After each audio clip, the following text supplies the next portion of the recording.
This week on Arizona Illustrated, 40 years of collecting, preserving, and displaying at the U of A Center for Creative Photography. Getting a product from the lab to the market. The next generation to steward our national parks. And Dead Man's Curve from the vault.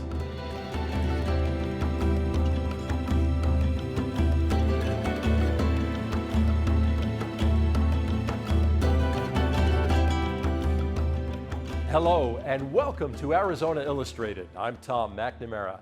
Since 1975, Tucson has been the home to the Center for Creative Photography at the University of Arizona. Most know that it is a research institution devoted to preserving the history of photography and that it was founded by then University President John Schaefer and Ansel Adams, whose iconic images helped to establish photography as a fine art form. But its current exhibit and our first story reveal that the CCP is much, much more.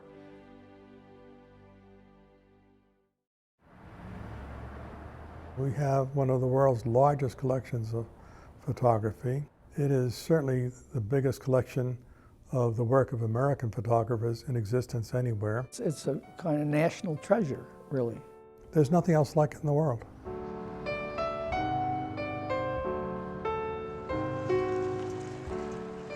So really fascinating. So if we can exhibit this object, I'd be so thrilled. Yeah. So this is a photograph by Alfred Stieglitz of another photographer named Paul Strand. There's a curious inscription on the back of it that says faded Statista print.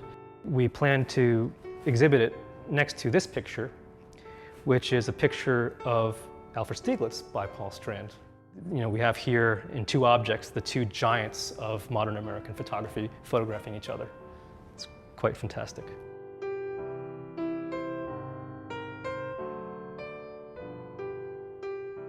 Right now we're in the middle of installing an exhibition called The Lives of Pictures. My colleague Becky Senf and I are co-curating, and it's a show that draws from our collection. The Lives of Pictures is a way to celebrate the history of the Center for Creative Photography, and so we hope that our audience will be both surprised by the things they see and that their idea of what the center is and what the collection can do will be expanded through this exhibition. The exhibition really is also celebrating our 40th anniversary, our 40 years of collecting at the Center for Creative Photography. Well, one thing we did was to invite Ansel Adams to have a one-man show at the University of Arizona Art Museum. And I had the idea that nobody was really collecting photography at the time. During the opening of the show, I got to know Ansel and asked him if he wouldn't like to give his archives to the University of Arizona. He was a little bit surprised by such a quick and blunt request, but he said, if you're willing to think about photography beyond my own personal work, I'd like to talk to you. We started the collection with the archives of 5 very well-known and very well-respected photographers, and those were Ansel Adams, Win Bullock, Harry Callahan, Frederick Sommer, and Aaron Siskind. From that beginning, we've continued to add archives. We have archives of over 200 photographers and galleries and researchers that make up our archive collection. Largely through the efforts of Harold Jones, who was our first director and really a key to setting what the center was going to be all about, how it was to function. The good news was there was nothing like it. The bad news was there was nothing like it. This, the center, was a chance to design an institution that didn't just have their pictures, which lots of institutions then had photography, but to have their archives, their correspondence, their memorabilia, to be able to study the complete person, the whole person. One of the great things about an archive is that you don't just have the greatest hits or the masterpieces, you have the work and the working prints and the alternates. all of that material helps give texture to our understanding of Ansel Adams's most famous picture. So when did Adams intensify the negative? I knew you were going to ask me that. I knew you were going to ask me that. We know that Ansel Adams was in the town of Hernandez, New Mexico in 1937. He was on a trip with Georgia O'Keeffe. They drove across New Mexico, and he visited the chapel at Hernandez. He walked all the way around the chapel and made photographs. We have proof prints of those negatives that he made. And so we know that on that day in 1941, when he made the famous moonrise picture, he had been to that little town before.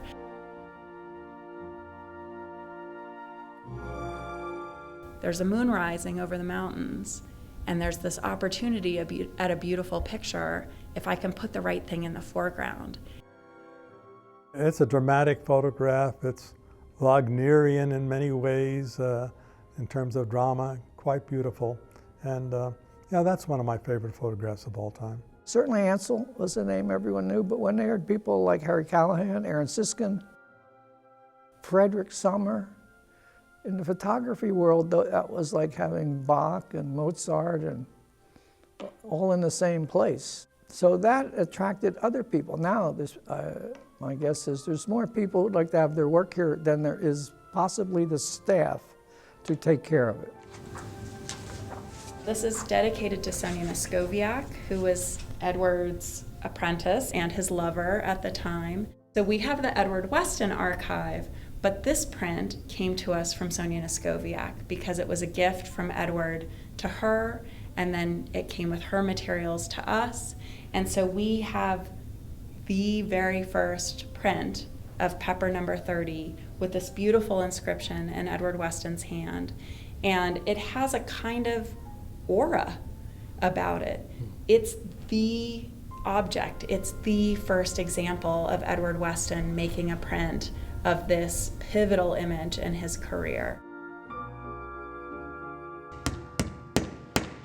The pictures on the wall are one instant that's taken 1,000 instances to get it ready, to find it, to frame it, to put it on a wall. It's a tremendous amount of work. Photography as a medium, I think, is one that really takes the stuff of real life.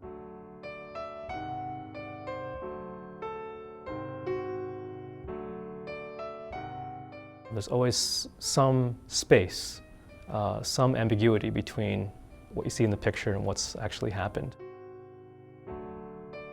Photography is the nation's attic, actually. It's where we store memories, it's where we keep things that are important to us, and maybe even things that we'd rather not remember but don't want to throw out either. Photography kind of brought me from where I grew up, which was kind of a dark place, into a world of great possibilities. There was something in photography which is often referred to by people who talk about it as magic, that something happens in the picture. Now, I still don't know what it is. To tell you the truth, I don't know what it is still. Human beings are so remarkable and so rich. The collection at the Center for Creative Photography allows us to understand how this medium that's part of our regular daily language now got to this point. And to be in the presence of an art object that can take a hold of you, grab you, and move you out of yourself to someplace else, that's what art's all about. The Lives of Pictures, 40 years of collecting at the Center for Creative Photography can be seen at the CCP Gallery now through May 14th of 2016. For directions, parking, and exhibit information, visit the CCP's website, creativephotography.org. Commercializing university discoveries is required of institutions receiving federal funding for research projects. The University of Arizona created Tech Launch Arizona to work with faculty to try to take their ideas to market. Next, we look at how that process works and see some local companies making the transition from lab to market.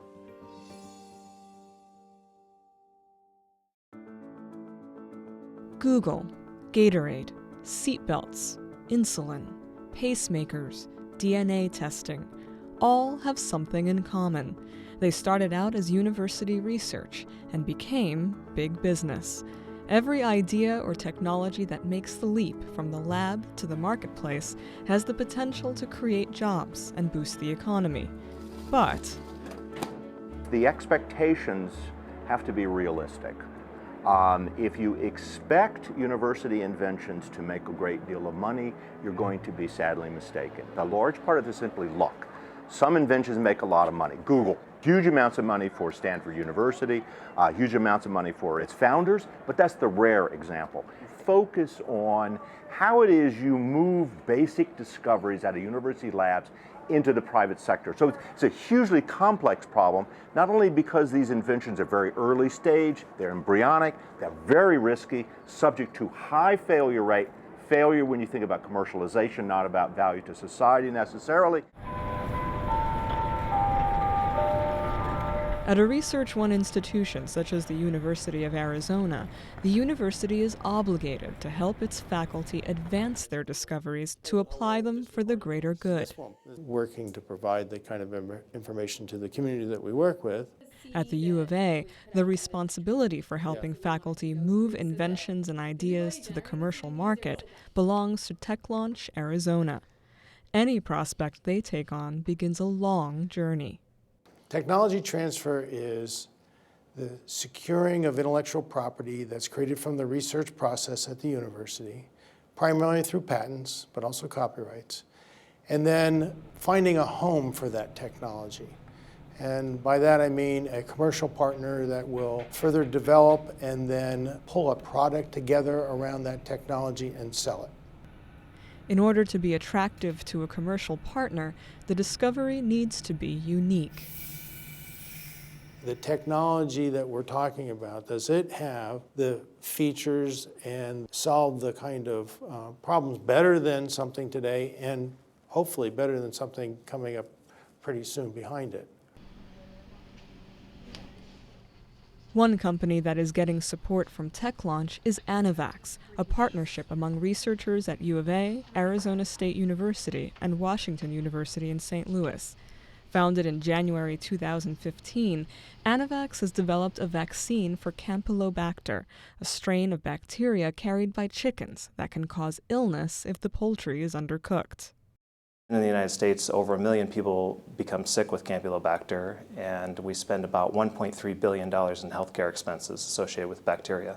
The vaccine that we've developed here is not a 5% improvement. It's not a 10% improvement. It's a 30 times reduction in Campylobacter in the chicken. U of A researchers have been studying the problem since 2007. TechLaunch provided funding to help Anivax accelerate development by supporting proof-of-concept studies. The proof of concept took the vaccine from the laboratory to actually proving that it worked. And that's a very time-consuming and expensive process, but it's necessary. And it really has to be done in a university setting. And so when Anivax was started, we already had a fair amount of test results that were conducted at the University of Arizona, paid for by the USDA. So it really gave us some credibility to create partnerships to further advance the vaccine much quicker than if we had to start from the testing stage. Buttery is confident Anivax will find a commercial partner to take over the technology and market it.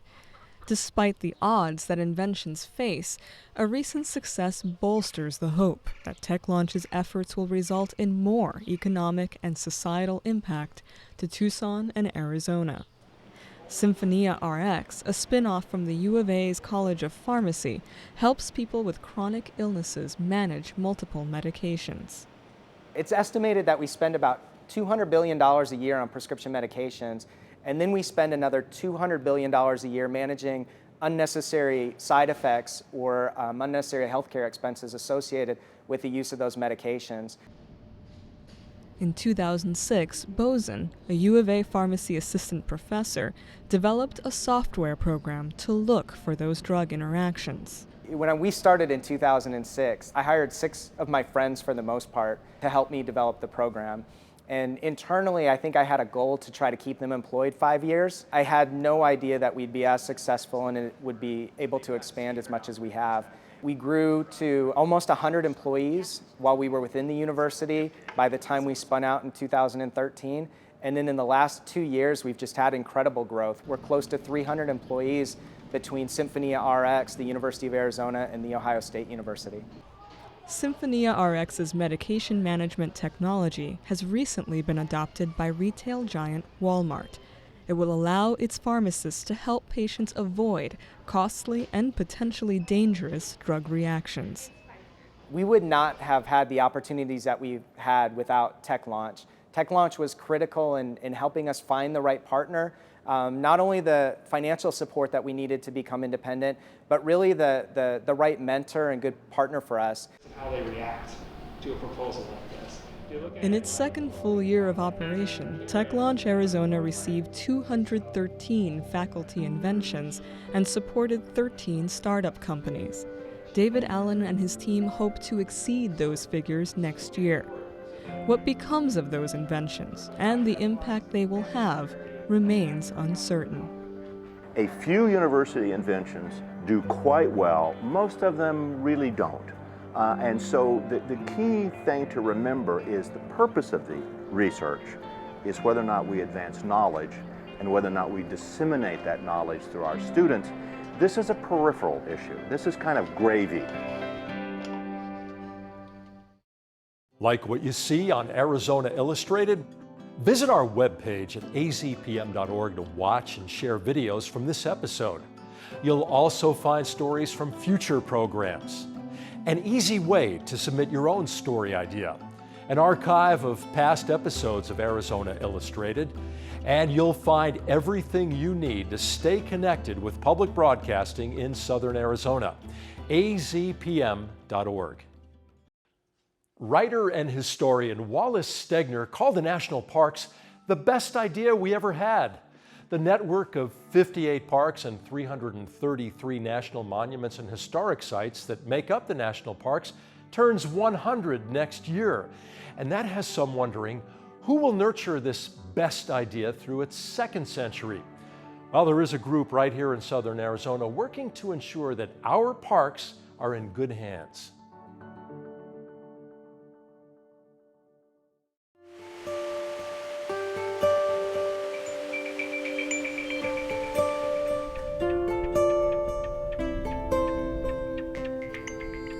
The national parks of the United States are an ever-changing assemblage of color, complexity, and character. They are places like the awe-inspiring Grand Canyon in northern Arizona or Saguaro National Park around Tucson. These ancient habitats amaze and mesmerize and are frequently described as majestic or captivating. All of the stories that make us unique as a nation, every single one of those stories is protected by a national park site somewhere. It's just so much history. It's hard to explain, but it's a special place. It's like you're in an alien planet. It's just unique in its own way. And sometimes I take that for granted. I'm used to this. So I like to go out there, immerse myself into the wild, close my eyes and take a deep breath and then open my eyes and see how amazed I am and blessed I am being in this place, which is very unique. Freddy Gutierrez was born in Tucson and grew up in Los Angeles. He is back in Arizona, however, where he embraces the Sonoran Desert and its attributes. Good morning and welcome to Saguaro National Park. You are invited to discover the desert community. Gutierrez has taken part in the program called Next Generation Ranger Corps.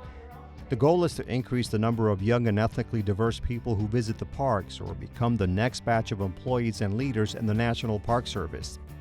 He thought he might want to work in law enforcement until he discovered this program. Now he is hooked, in a way rediscovering his roots. His parents are from Mexico, and Gutierrez spent many of his summers in the state of Sonora, south of Arizona.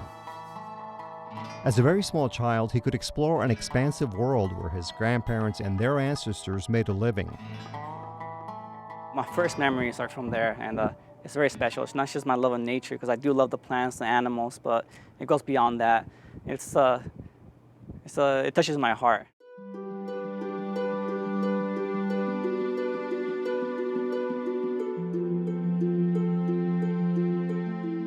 It is also touching and moving for Valentina Vavages.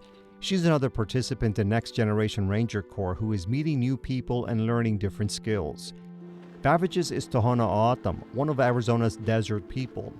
She grew up west of Tucson in two of her nation's small villages where culture and tradition were constant companions.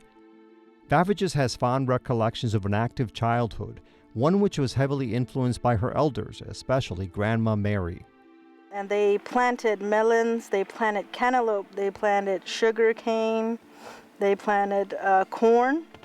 And I remember as a little girl, because I was so small and the bushes seemed so tall, I loved to run around in there because it felt like a jungle to me. So that was a good memory that I had. Her grandmother believed in respecting nature, working hard, and getting an education. Making the right choices, she would say. Vavages listened. She graduated from the Tohono O'odham College and wants to earn her bachelor's degree at the University of Arizona. As I was growing up in the nearby elementary, I got Student of the Month all the time, and she would go with me. You know, she was there. It was a first for the entire Vavages family, you know, to graduate the high school, to go to college, and to also attend a major university. That was the biggest thing, and I'm glad that she was around when I was able to do those kind of things because it really made her happy. And she enjoys sharing her story, making the rounds, and supporting the parks. I started as a Next Generation Ranger, working as an environmental education intern. It's a big deal, and I really enjoy what I'm doing. It's a passion of mine, and I'm happy and I feel blessed that I'm able to do what I'm doing. Diana Rhodes is an urban fellow for the National Park Service. She is focusing on different areas such as making the parks more relevant to wider audiences and getting ideas for their next 100 years. The Next Generation Rangers is our best hope to create the next generation of parks advocates and supporters. When we train young people to have the skills to compete in the federal job marketplace, we will succeed in bringing not only people of diversity into the parks, but also hiring people into the parks. So this is Little Mountain. You go up there, you hike up there. There's a little path. It's beautiful. Once people recognize that these parks exist and experience one, that usually becomes a life-changing moment for many, many people.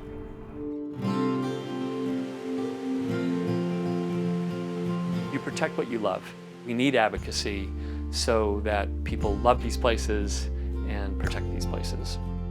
We recognize that this is a big problem because the next 50 years from now, who's going to be the folks that are supporting us? Who are going to be the folks who come in and understand their national stories and use the National Park Service to teach their children about the national stories?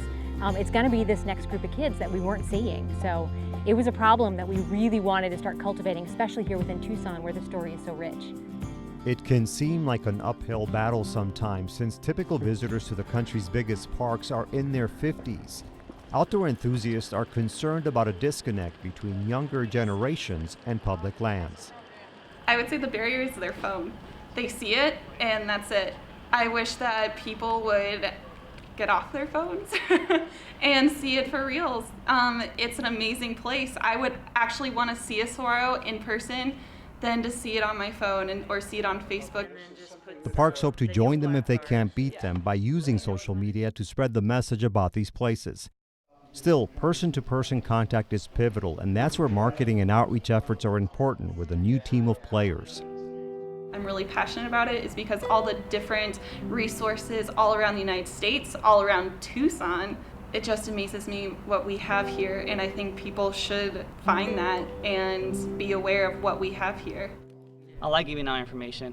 I like interacting with people. I really want to be an interpretation ranger in the future.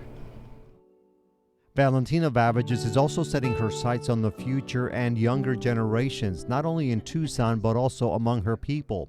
She wants to increase hope and encourage others to consider new horizons and options, geographically and personally.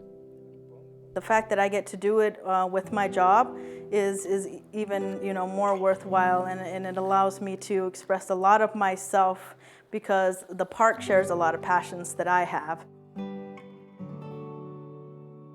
And the vivid environment is one of them. A vast and beautiful world that reminds her of a special childhood and the unforgettable connection to her Grandma Mary.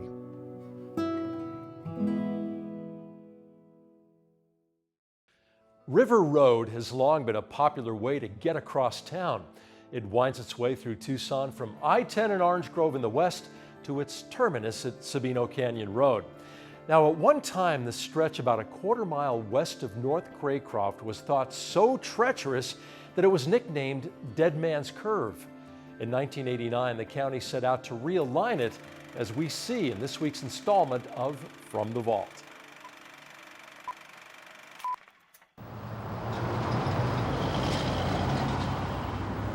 The quarter-mile stretch of River Road just west of Craycroft is one of the most dangerous in Pima County, with more than its share of accidents and fatalities. Those who live nearby talk about what has become something of a ritual for them. Myself and two other neighbors are the ones that scrape up the wrecks.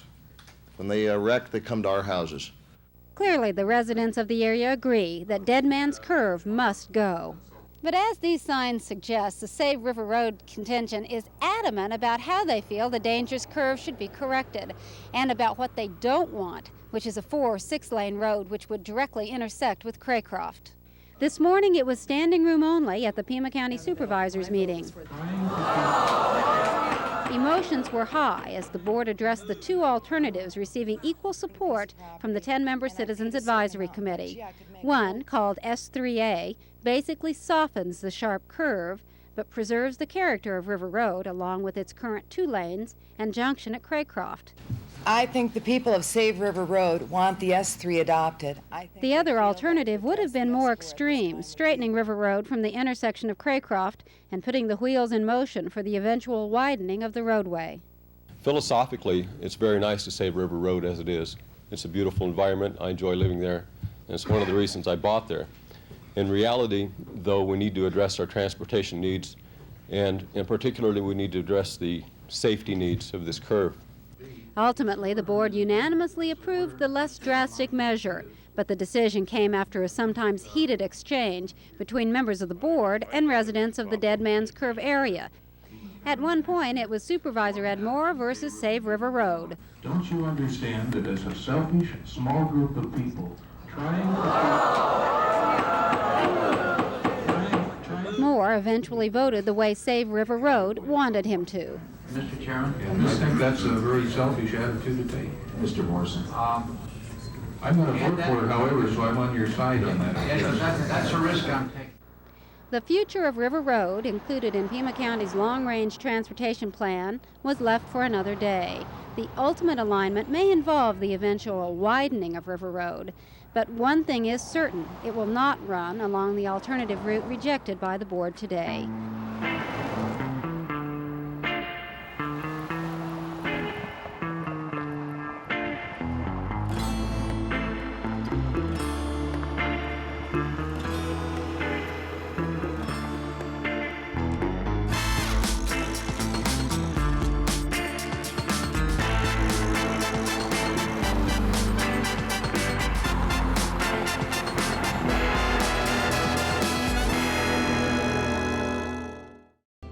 Thank you for joining us here on Arizona Illustrated.